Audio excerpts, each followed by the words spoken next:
है नहीं इनकर बाबू मास्टर रहे ना एकदम होता बिया भला तो कैसे वाला स्टेज वाला भला कि वो जो ना फेरा वाला भला जयमाल से एकदम खचाखच 2 घंटा में पूरा शादी खत्म और सब देखे रहा खाई चलल गल नहीं टेबल कुर्सी लगा रहा सब खातर देखत रहा हां और सरिया होला खाली 10 जने देखा नहीं 10 जने देखा तू है गो मोह तो बिके नहीं परवा देखना है ना हैं चलिए बहुत अच्छी बात है। अच्छा एक क्वेश्चन और होगा आपसे ये दरअसल कहना नहीं चाहिए लेकिन आपकी भावनाओं को ठेस नहीं पहुंचा रहा हूँ। अपने भारत में खास करके देखा गया बहनी कि यहाँ करवा चौथ लोग मनाती है औरतें नहीं आप नहीं मनाते लेकिन क्यों मनाती है कुछ बताइए।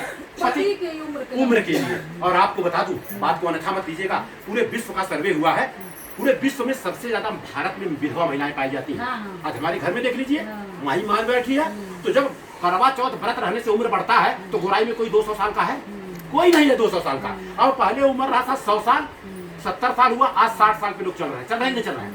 ऐसा होता 365 दिन होता साल में कितना दिन 365 दिन और औरतें क्या करती है 1% को छोड़ के 99% बात कर रहा हूँ मैं 364 दिन बेलन से बात करती है अपने आदमी से बेलन से आदमी हाँ सुना दरवाजा ना खोले अरे ये ना लेके आ ना अरे गिलास पानी ना बताइए आदमी का उम्र बड़ा होगा।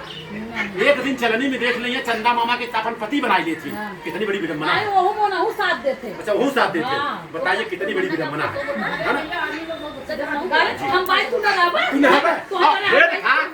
सुन हमारा बतिया आजकल का औरत बाई न हो बथुआ कर रखिन कहले हे देखा मनई की ना रहा नहीं तो करवा चौथ बर्तवा तोड़ दे निपुरी जावे। चलिए अच्छा एक कजरी हो जाए आपका वीडियो शूटिंग हो रहा है कहाँ गाइए गाइए जी गाइए फ्रॉक सिलाई में क्योंकि यूट्यूब चालू है ना चैनल पे नहीं बोला सखियो गल गई नाई हर में अब हम ससुर जाई बना सखियो गल गई नाई हर में अब हम ससुर जाई बना अब हम ससुर जाई बना कि अब हम ससुर जाई बना सखिया गल गई नाई हर में अब हम ससुर जाई बना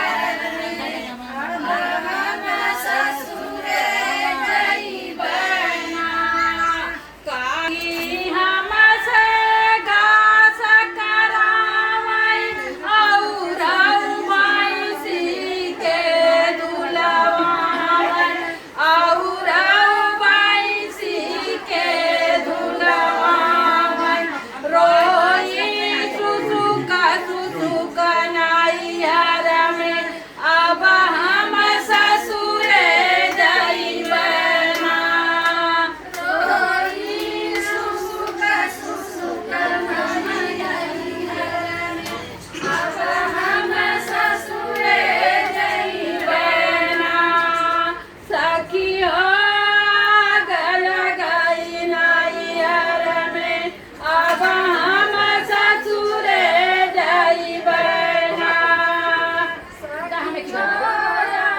गल गए नाई हर में तुम चुराता है राम जी की नारी पिया बन के जटाधारी पिया ना तुम चुराता है राम जी के नारी पिया बन के जटाधारी पिया ना देश जोगा बना के पास कुटिया में जाके देश जोगी का बना के दास कुटिया में आके जगा के अलग धोखा किया भारी पिया बन के जटाधारी पिया ना तू जगा के देश किया भारी पिया बन के जटाधारी पिया। माता जी को दरअसल जीतू जी हमने अपने घर में जगह दिया यहाँ पर ये माता जी की तस्वीर यहाँ पर लगी हुई है।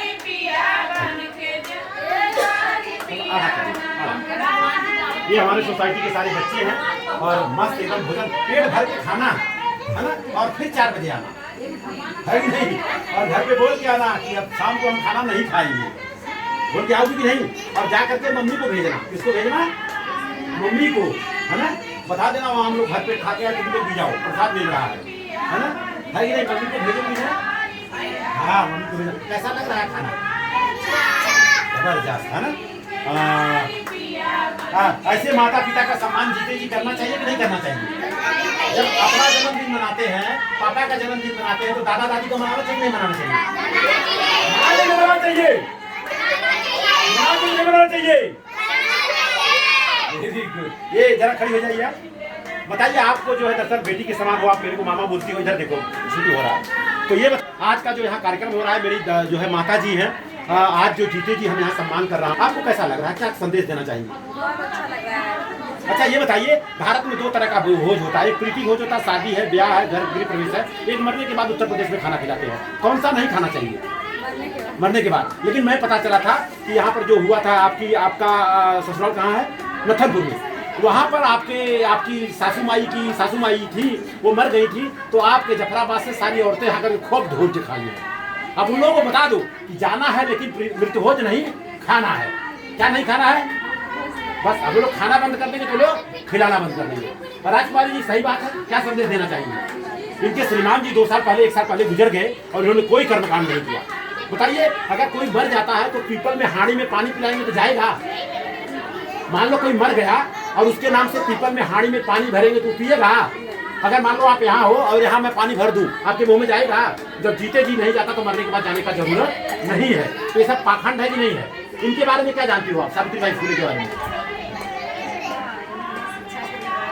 ये भारत की प्रथम शिक्षिका महिला रही है, शिक्षा की देवी सावित्रीबाई फुले। इनका कंधा से कंधा मिला के साथ दिया सब जो है फातिमा शेख ने। तो बताइए, इनको घर में रखना चाहिए नहीं रखना चाहिए? चलिए, आपका कहाँ बच्चा है? ये 1 मिनट, छोटी वाली कहाँ है? घर पे है। बहुत अच्छी बात। यहाँ आने के बाद कैसा माहौल आपको लग रहा है? तो थोड़ा सा गीत गा दिया करके यहाँ और स्टार्ट कर लीजिए, ऊपर चलना, स्टार्ट कर लीजिए ऊपर। दरअसल ये हमारा बेडरूम है। ये सारे महापुरुषों का कटना यहाँ लगा हुआ है, आप देखें, यहाँ से ही पूरा संचालन होता है। बहुत सारी किताबें हैं, वो किताबों की भी मैं चर्चा करूँगा जी। अभी जो है दिल्ली से किताब मंगाई गई है, मृत्युभोज जो है क्यों, मरने के बाद जो हम खाना खाते हैं वो क्यों खाते हैं। आज किताब ये महिलाओं को दिया जाएगा, सारी महिलाएं जितनी आई हैं उनको सारा ये किताब दिया जाएगा। और इसके साथ साथ में उनको एक निमंत्रण दिया जाएगा, माता जी का जो 2023 में प्रोग्राम होने वाला है, उनका सम्मान का भी निमंत्रण आज सारी महिलाओं को दिया जाएगा। फोटोग्राफ भी होगा, सारा चीज़ है वो सब तो होगा। इसके साथ साथ जितनी महिलाएं आई हैं उनको हम एक किताब भी देंगे। और ये जो है सारे महापुरुषों को घर घर पहुँचाना है। ये सारे हमारे महापुरुष हैं जिनकी वजह से आज हम लोग यहाँ काम कर रहे हैं। आइए, ये हमारा बाथरूम जी, आइए। सॉरी, ये हमारा बालकनी है। तथागत 100 महापुरुषों में पहला स्थान रखने वाले शाक्यमुनि तथागत गौतम बुद्ध 67 देश अनुयायी है दरअसल। और ये तिरंगा झंडा आप देख रहे हैं, करीबन ये मिला जुला के नीचे से 45 फुट के हाइट पे तिरंगा झंडा है। और यहाँ झंडा, और ये सम्राट अशोक की लाट, अगर मैं बताऊं इनके बारे में, विश्व विजेता रहे सम्राट जो है सम्राट अशोक। आज हमारे भारत की करेंसी में सम्राट अशोक का लाट भी लगा हुआ है। और यहाँ से चाहे मंत्री हो चाहे मुख्यमंत्री हो, जब विदेश में जाते हैं तो बताते हैं बुद्ध की धरती और सम्राट अशोक की धरती से मैं आया हूँ। एक बार ये सीनरी दिखाइए, आकाशवाणी है, करीबन 60-70 एकड़ में पूरा ये जगह है। और जैसे आपको जंगल झाड़ी जैसा दिख रहा है, इसके सामने दरिया है। और ये सामने जो बिल्डिंग दिख रहा है, ये बड़ा बिल्डिंग जो रॉयल हेरिटेज के नाम से जाना जाता है। और इसके बाद मैं ऊपर चलूंगा और यहाँ की खासियत बताऊं। ये देखिए जो मिरर कांच लगा हुआ है, लोग आते हैं जब यहाँ घंटा बजाते हैं और नमस्कार करते हैं। किससे नमस्कार करते हैं? अपने आप से। तो यहाँ पर लिखवाना हुआ भटकता हुआ देवता, जो यहाँ पर आएगा नमस्कार पड़ेगा, मतलब हम कहीं न कहीं भटक गए हैं। तो ये मिरर कांच इसलिए लगाया गया है। आइए पर, हाँ यस, नमस्कार।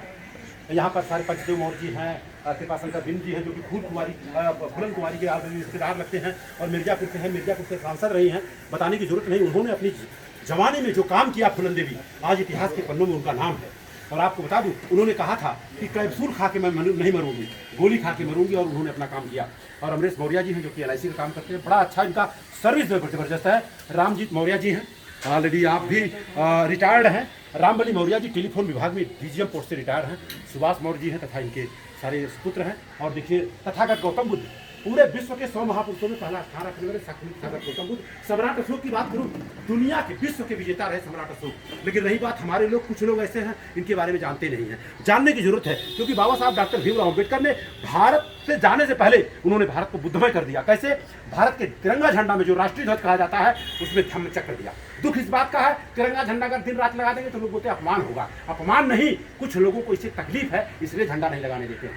मैं दावे के साथ बोलता हूँ, उसमें धम्म का चक्र है। अगर यही धम्म चक्र साइकिल पे लगा के चलते हैं तो लोग बोलते हैं जरूर ये 80 कैटेगरी का होगा। जब गाड़ी में लेके चलते हैं तो लोग बोलते हैं ये पूरा परिवार ही दरअसल बुद्धिस्ट है। और जब उसी को तिरंगा झंडा में लगा दिया जाता है तब कहते हैं ये राष्ट्रीय ध्वज है। और आपको बता दूं, डॉक्टर भीमराव अंबेडकर ने भारत के संविधान में बुद्ध का पंचशील दिया। और आपको बता दूं, भारत की करेंसी में सम्राट अशोक का लाड़ दिया। ये सब कोई और नहीं दिया, डॉक्टर भीमराव अंबेडकर ने मरने से पहले इस भारत को बुद्धमय कर दिया। और जब तक ये भारत बुद्धमय नहीं होगा तब तक जिंदगी में सुखमय नहीं होगा। और ये सारे महापुरुष हैं, बताने की जरूरत नहीं। संत कबीर से लेकर के सारे महापुरुषों का तस्वीर इसमें लगाया गया है। और संत कबीर ने कहा मन चंगा तो कठौती में गंगा। लेकिन दुनिया का मन चंगा है या नहीं है। मन चंगा करने के लिए गंगा नहा रहे हैं। गंगा नहाने से अगर मन चंगा हो जाता तो जो मछली है, कीड़ा है, गोजर है, कम से कम वो इंसान बन सकता था।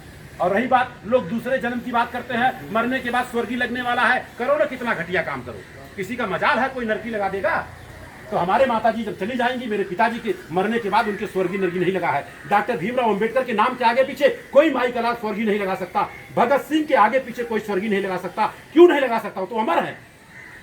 आप ऐसा काम करिए कि अमर रहें आप, आपकी विचारधारा। डॉक्टर भीमराव अंबेडकर की बात करूं, तथागत गौतम बुद्ध की बात करूं, एक नहीं 1000 मूर्ति तोड़ दीजिए, लेकिन उनकी विचारधारा को आप नहीं मिटा सकते हैं। बहुत सारी चीजें हैं। देखिए ये इस तरह का गोराई का पूरा एकदम नजारा है। और ये सामने देख रहे हैं जबरदस्त बिल्डिंग रॉयल हेरिटेज करके नाम है। और सामने 4 मंजिला इंटरनेशनल स्वामी विवेकानंद स्कूल है। दुख इस बात का, 3 जनवरी को सामने मैं खड़ा था गेट पे, जनवरी को 150 लड़कियों से पूछा भारत की प्रथम शिक्षिका महिला कौन, तो कहता नो। दुख इस बात का है, कसूर उनका नहीं है, कसूर हमारे और आपके माँ बाप का है। क्योंकि अगर माँ बाप नहीं बताएंगे बच्चे क्या करेंगे? सर क्या बोल रहे हैं सर? जवान बेटा, दरअसल आप रेलवे में मोटरमैन हैं, दीनानाथ मौर्य जी, और आप बहुत ही मिशनरी साथी हैं। शादी ब्याह जो भी इन्होंने किया एकदम डंके की चोट से। और इनका कहानी है, जब जूता पालिश मैं कर सकता हूँ, दाढ़ी मैं बना सकता हूँ, कपड़ा मैं साफ कर सकता हूँ, तो अपने बच्चे और बच्चियों की शादी मैं खुद करा सकता हूँ। इन्होंने संकल्प लिया है कि मूर्ति पूजा कभी नहीं करूंगा, और उसके बाद जात पात का भेदभाव नहीं मानूंगा। अभी अपने बच्चे की शादी अंतरजातीय इन्होंने किया है। और उसके बाद बताते हैं हमारे घर में कोई भी संस्कार होगा वो ब्राह्मण से नहीं होगा।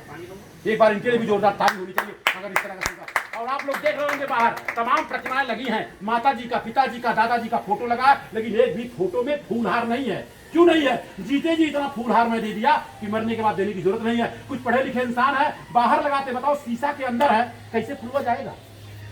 कैसे जाएगा? और कुछ लोग मूर्ख हैं, पढ़े लिखे लोग मूर्ख हैं। माता पिता के मर जाने के बाद पीपल के पेड़ में हाड़ी डालेंगे, हाड़ी में पानी डालते हैं, बोलते मेरा गद्दा खा रहा है, मेरा गद्दा पी रहा है। कितनी बड़ी विडंबना है। दुख इस बात का है, पंचदेव की जीवन संगनी नहीं है, लेकिन उन्होंने संघर्ष किया। महापात्र आ गया, बोला 11,000 रुपया दो और मेरे से नमस्कार प्रणाम करो, मेरा पांव दबाओ। बताओ, उम्र में 25 साल जो है और इनका साल जो है 45 साल, और पांव लोग दबा रहे हैं। ऐसे मूर्खों को तो गोली मार देना चाहिए अगर ऐसा काम कर रहे हैं। वो समाज के लिए कलंक है। पढ़ाई लिखाई करने के बाद अगर ऐसा कर रहे हैं तो। हमारे दादाजी गुजर गए, आ गया महापात्र, खटिया दो, मछिया दो, तोशक दो, रजाई दो, गज्जा दो, एक साल का खाना पीना दो। हम कहा क्या होगा? कहा वो दादाजी खाएंगे। अरे दादाजी को खाना था तो यही रहे होते, काहे को चले गए? तो बहुत सारी बात है। जब वही हमने कहा एक काम करिए, जब उनके पेट में जाएगा तो उनको डायबिटीज था, खाने से पहले इंसुलिन लेते थे, ये काम करते 365 इंसुलिन आपको मिल देते हैं। उसके बाद उनके भागने लगा, बार बनाओ, ये बनाओ। के बार क्यों बनाने का? तो क्या बोलते मालूम है? घर शुद्ध हो जाएगा। मैं बोला घर में तो मैं 8 घंटा रहता हूँ, और तो 24 घंटा रहती हैं, पहले उनका बनवाओ। तर्क अगर नहीं कर सकते तो मैं बोलता हूँ आप मूर्ख हैं। पढ़ा लिखा सब मूर्ख है, और जब पढ़े लिखा ही मूर्ख है तो अनपढ़ को कौन समझाएगा? ये देवेंद्र यादव बोलते हैं, है ना? जब पढ़ा लिखा ही मूर्ख है तो अनपढ़ को कौन समझाएगा? और बहुत सारी चीजें हैं, बहुत सारी चीजें। ये देखिए पूरी तस्वीर है यहाँ। और आज के कैमरामैन मानी चौहान जी हमारे सामने रहते हैं। बड़े दुख के साथ कहना पड़ रहा है कि आज इनके पिताजी हमारे आपके बीच नहीं है, लेकिन इन लोगों का जो नेचर रहा, स्वभाव रहा, इतना अच्छा रहा जिसका कोई हद नहीं है। इसी के साथ मैं अपने बातों को विराम दे रहा हूं। आप सभी का पुनः स्वतंत्रता दिवस के अवसर पर तहे दिल से हार्दिक स्वागत है। आनंद भारती तर्कशील मुंबई महाराष्ट्र से द तर्कशील यूट्यूब चैनल पर आप सभी का तहे दिल से हार्दिक स्वागत, अभिनंदन। Thank you.